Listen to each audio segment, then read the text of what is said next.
Hi everyone, in front of me I've got a Galaxy M17 and let me share with you how to reset camera preferences on this device. So let's start with opening the camera app. And currently we are on the video mode. We can switch to the photo one, but the mode doesn't really matter because we will open general settings. So let's tap on this 4 dots icon here to open more options, and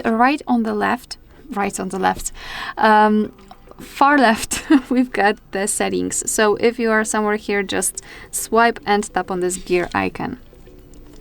Now let's scroll all the way down and find this option reset settings and tap on reset.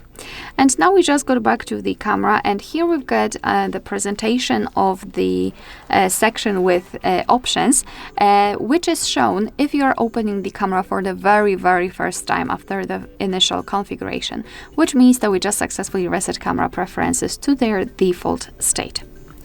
Alright, so that will be all. Thank you so much for watching. Please hit the subscribe button and leave the thumbs up.